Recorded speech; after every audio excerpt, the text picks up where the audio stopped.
পাল্টে যাচ্ছে দেশের ক্ষুদ্র জনগোষ্ঠী বেদে সম্প্রদায়ের জীবনযাত্রা। বেদে পল্লীতেও লাগছে আধুনিকতার ছোঁয়া। নৌকায় ভাসমান জীবন ছেড়ে অনেকেই এখন সমতলে অস্থায়ী আবাস করছেন। হাটে বাজারে সাপ খেলা দেখানো, ঝাড়ফুঁক আর জড়িবুটি বিক্রি করে জীবন চলত বেদেদের।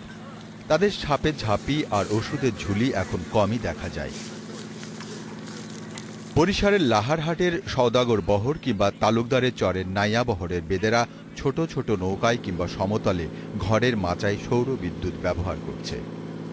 আমরা তো নৌকা তো আর কারেন্ট পাইতে আসি না, ওই জন্য সোলারটা ফাওয়ানোর জন্য আমাকে অনেক আর কি সুবিধা হয়েছে। আমরা এটা আর কি মনে করছি অর্থাৎ কি পোলাবানি লেখারও করতে আছে এবং কি আমরা জালে একটু মানে শান্তিতে ঘুমাইতে পারতে আছি।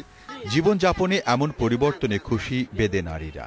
আর ওই আগে যে ছিলাম খুব বাতি নিভিয়ে যাইতে, সেরিকাল হয়ে নিভিয়ে যাইতে। বেদে সম্প্রদায়কে সমাজের মূল ধারায় যুক্ত করতে স্থানীয় প্রশাসনও সহযোগিতার হাত বাড়িয়েছে।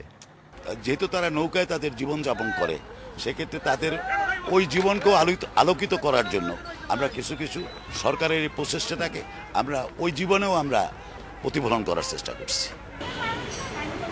পিরোজপুরে শহীদ ফজলুল হক মনি সেতু তাঁবুতে আশ্রয় নেওয়া বেদেরা এখন যুক্ত হচ্ছে ক্ষুদ্র ও ফেরি ব্যবসায়।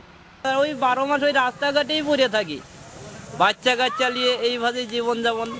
লেখাপড়া নাই, শিক্ষা নাই, কিছু নাই। আমরা লেখাপড়া করতে চাইলেও আমরা পারি না লেখাপড়া করতে। বাচ্চা কাচ্চা নিয়ে কিভাবে খাই, কিভাবে ঘুমাই এই ঠান্ডার ভিতরে, কাপড় চোপড় নাই। কোনো এলাকায় স্থায়ীভাবে বসবাস না করায় সরকারি সুযোগ সুবিধা থেকে বঞ্চিত বেদেরা। জেনাগরের যারা বেদেপল্লীর সমস্ত লোকজন আছে, এরা আসলে এলাকার বাসিন্দা না হওয়ার কারণে আশ্রয়ণ প্রকল্প এদেরকে আমরা সরকারিভাবে কোনো ব্যবস্থার সুযোগ নেই। ভূমিহীন, গৃহহীন দরিদ্র মানুষদের জন্য সরকারি আশ্রয়ণ প্রকল্পের মতো এমন আবাসন সুবিধা পেতে চান অবহেলিত বেদেরা। Mehboob Alam, independent news.